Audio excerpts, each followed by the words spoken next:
Olá, alunos da segunda série do ensino médio, é um prazer estar com vocês. Eu sou a professora Tayane e você está no aprofundamento Start, Hora do Desafio. E eu sou a professora de oficina de produções textuais, só que não, agora estou com vocês com o Clube de Jovens Leitores. E eu já vou fazer a transcrição, porque eu não estou sozinha, estou com a Amanda fazendo a tradução em Libras pra gente aqui.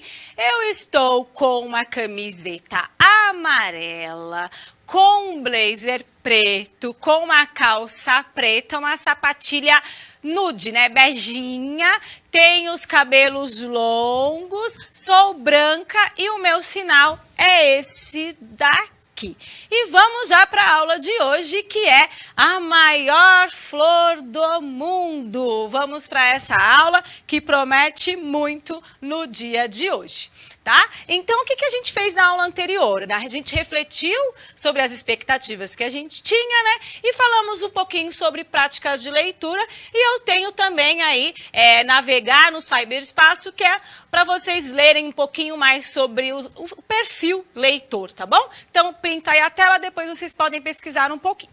E vamos continuar, vamos, na verdade, para a aula de hoje, que é apresentar o conto A Maior Flor do Mundo, de José Saramago, e compará-lo com a versão em animação, A Maior Flor do Mundo, estabelecendo relações entre os recursos disponíveis e a construção de significados, ok? Então, vocês vão pensar um pouquinho aí como tornar a leitura mais atrativa. Pensem nisso até o final da aula e na hora da interação a gente conversa sobre o assunto, certo? Não esqueça de considerar os aspectos. Quais são as vantagens do texto escrito e quais recursos podem ser explorados em uma versão para animação? Como promover uma relação mais significativa com o texto? Pense nisso para responder a pergunta, ok? Não se esqueçam. E agora a gente vai falar de um grande autor, certo? Que é inclusive o autor desse livro que eu estou com ele aqui. Você já ouviu falar em José Saramago? Já ouviu falar? Sabe quem é? Tá? Então fique aí para pesquisa, mas eu já trouxe um pouquinho sobre ele, porque afinal de contas a gente está rodando a aula aqui, mas se for na sala de aula e já tiver passado, né, não tiver ao vivo, para um pouquinho, para nesse slide, conversa um pouquinho com os estudantes e retorna, tá bom? Mas como a gente está aqui ao vivo, nós já vamos falar um pouquinho sobre esse maravilhoso aqui, que é o José Saramago, que é um grande escritor. Escritor português, premiado com o Prêmio Nobel de Literatura em 1998, ganhador do Prêmio Camões. Em seu livro Ensaio sobre a Cegueira, foi adaptado para o cinema em 2008. Já vou deixar aqui também, ó, José Saramago, de 1922 a 2010, e lá em Portugal tem, né, espalhado esses outdoors pela cidade de Lisboa, fazendo homenagem a esse grande escritor. Tá bom? Para vocês pesquisarem também, tem aqui um pouquinho dos livros, né, que ele escreveu, alguns dos livros que ele escreveu. Então, Memorial do Convento, Ano da Morte de Ricardo Reis, o Evangelho segundo Jesus Cristo, eu já pulei 2 aqui, o Ensaio sobre a Cegueira, Ensaio sobre a Lucidez, A Maior Flor do Mundo, que a gente vai contar um pouquinho para vocês hoje, O Silêncio e o Lagarto, tá certo? Aí vocês vêm com mais calma, porque o que interessa é falar sobre ele, tá? Eu tô com um livro aqui que marcou muito para mim, que é o Ensaio sobre a Cegueira. Gente, eu não tenho palavras para descrever esse livro, tá? Ele é sensacional, sensacional. Então, leiam, se vocês puderem, Ensaio sobre Cegueira. A gente pode discutir nos 10 minutos de interação também esse livro sensacional dele, ainda mais nesse momento de pandemia. Ele vai fazer essas discussões sobre pandemia. Na verdade, é como se fosse uma pandemia que acontece aqui, uma doença que pega todo mundo fica cego, e você imagina uma sociedade de cegos, o que acontece nessa sociedade? Todo mundo cego de uma vez. E é um livro assim incrível. Ao final do livro, você não sabe se realmente eles ficaram cegos quando eles perderam a visão ou se eles eram cegos antes. Só vou dizer isso. É uma das grandes reflexões de José Saramago. A gente não sabe se José Saramago é realista, ele é contemporâneo, mas ele tem uma pitada de realismo mágico, ele é sensacional. Então, a gente se confunde em tentar classificar esse autor. Fica aí com essa dica, lá nos 10 minutos de interação a gente volta para falar um pouquinho sobre José Saramago, tá? Eu pedi para vocês na aula anterior que vocês lessem, né, o conto A Maior Flor do Mundo, de José Saramago. Na verdade, eu acabei pedindo só para o pessoal da tarde, porque eu esqueci de pedir para a galera da manhã. Mas tudo bem, né? Agora nós vamos falar um pouquinho sobre esse conto. O bacana é que esse conto, ele pode ser inventado, recontado. E é o que eu vou tentar fazer agora, tá? Então agora eu vou respirar fundo, porque eu preciso contar essa história. Eu vou tomar um pouco de água. E eu vou para um espaço totalmente diferente, muito encantado para contar essa história para vocês. Tentar contar, né? Porque história para as crianças, elas devem ser contadas com palavras simples. Quem me dera saber contar histórias para as crianças. Se eu soubesse contar história para as crianças, seria a história mais linda do mundo.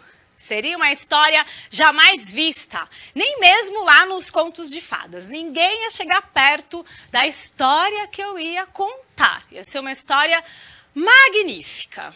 Mas, enfim, era um garoto e uma aldeia. O garoto andava pelo fundo do quintal, de árvore em árvore. E andando, andando, andando, até que chegou no rio. E ele se jogou no rio e foi nadando, nadando, nadando, até que chegou na divisão entre o planeta Terra e o planeta Marte. Mas para ele, era só vou ou não vou? E foi. Só que o rio fazia uma curva enorme e ele já estava cansado de rio. Então, ele decidiu sair do rio e ir por terra. E foi andando, andando, olhando os bosques, a natureza, cheirinho de mato, um silêncio. E lá no alto, ele avistou uma colina e subiu. Subiu. Quando chegou lá no alto, ele não achou nem a morte e nem a sorte. Apenas uma flor. Mas coitadinha da flor, estava murcha. E como regá-la, se ele teria que atravessar o mundo inteiro para chegar até o rio? Mas ele foi. Foi lá, pegou a água com as mãos e trouxe a água, foi goteirando ali até chegar perto da flor. E regou a flor. Quando ele regou a flor reviveu. Ele ficou tão feliz que acabou ficando tão tranquilo que até, dormiu ao lado da sombra da grande flor, na verdade coberto por aquela sombra. Enquanto isso, os seus pais estavam desesperados à procura do garoto. Saíram procurando por todos os lados até que avistaram a colina e subiram. Subiram, chegando lá, o garoto estava dormindo na sombra da flor, coberto por uma grande pétala de flor. Depois desse dia, esse garoto ficou conhecido e respeitado, pois ele teria saído da aldeia para fazer uma coisa muito grande, uma coisa maior do que todos os tamanhos. Fim. Essa era a história que eu queria contar. Pena que eu não sei contar história para as crianças, né? Mas, de qualquer forma, agora vocês sabem do que se trata. Eu espero um dia ver essa história sendo contada por você, mas de uma forma muito mais linda, muito maravilhosa. Fica aí o desafio.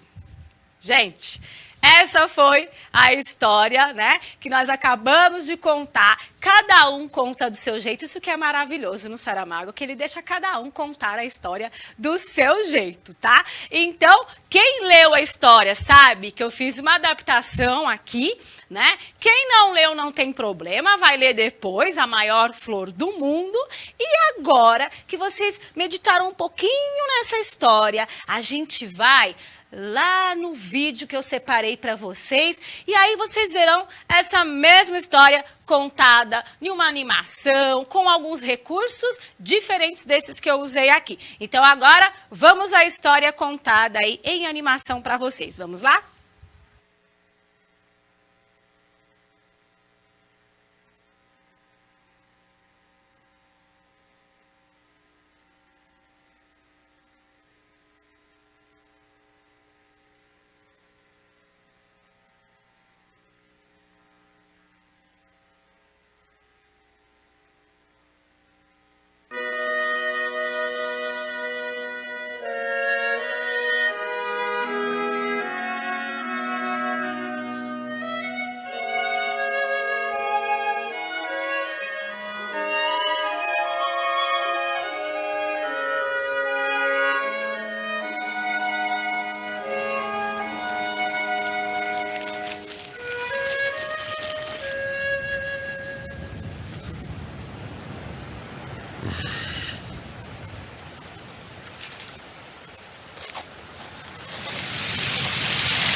As histórias para crianças devem ser escritas com palavras muito simples, porque as crianças, sendo pequenas, sabem poucas palavras e não gostam de usá-las complicadas.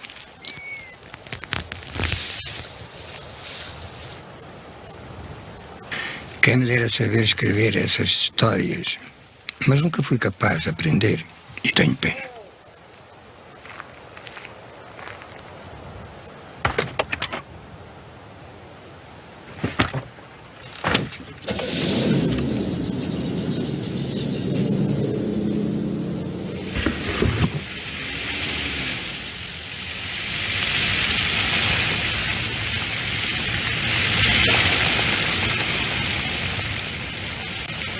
Se eu tivesse aquelas qualidades todas, poderia contar, com pormenores, uma linda história que um dia inventei.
E eu tive que parar na colina, no meio da história.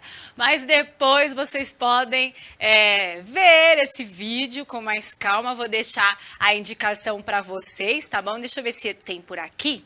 Olha aqui, pode colocar já lá para eles na tela, se vocês quiserem assistir o filme, né, a animação todinha, vocês clicam aí ou acessa por esse QR Code ou esse o endereço que eu coloquei para vocês e são aí acho que uns 9 minutos de vídeo para vocês assistirem até o final, tá? Porque senão ia ser a aula toda só o vídeo, eu coloquei só para vocês sentirem o gostinho, né, do que é assistir, ó, a Gisele tá aqui falando que gostou da animação, né? Muito bem feita, realmente maravilhosa, né? Mas vocês precisam conhecer José Saramago, caso não conheçam, não só, né, o ensaio sobre a cegueira, que foi o que eu trouxe para vocês também como indicação de leitura, que foi um livro que eu acabei de ler, e vou fazer igual o professor Mauro Marcel fala, né? Não leiam esse livro, Ensaio sobre a Cegueira, não leiam, é proibido, para ver se desperta o interesse da leitura em vocês.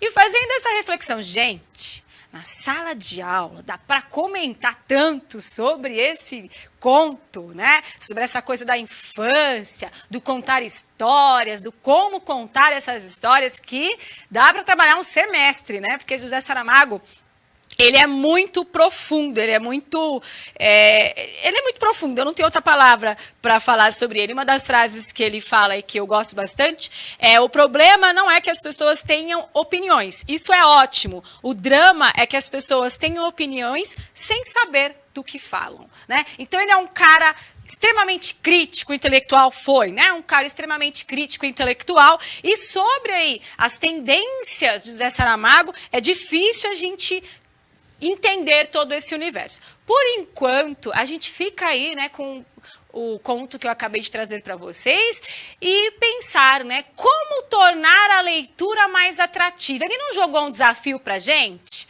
O bacana é que ele fala no final para você contar uma história, ou a mesma história, mas de uma forma muito melhor do que a que ele escreveu, tá? Então é um desafio que ele deixa para quem está lendo, ele dialoga com o leitor. Então, aí vocês vão pensando como tornar a leitura mais atrativa. Sabe o que a gente pode fazer? Pensar o porquê que a leitura não faz sentido para mim, né? Ou por que essa leitura não fez sentido para mim? Por que eu não tenho vontade? Ou por que não me desperta o interesse? O que poderia mudar para que eu tivesse interesse? Ou o meu amigo, ou enfim, o meu irmão, não sei, tá? Pensando na comunidade como um todo. E aí, a gente havia falado já, né? Quais são as vantagens do texto escrito?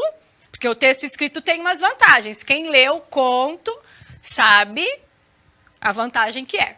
E quais são os recursos que podem ser explorados em uma versão para animação? Então, como que eu posso melhorar até, né, a interpretação aí na animação? Como que eu posso acrescentar?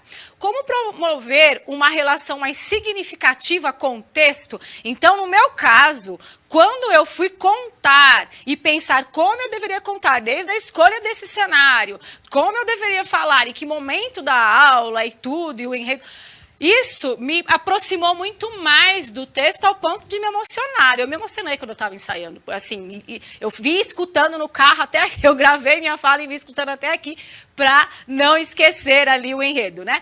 Por quê? Porque você se apega tanto ao texto que você vive aquele momento. Então, pensem em como que a gente pode fazer isso, tá? Então, para a próxima aula, quem não leu ainda, leia o conto A Maior Flor do Mundo, de José Saramago, tá bom? Não esqueçam de avaliar a nossa aula, né? Para saber mais, depois vejam lá no repositório, que tem algumas indicações.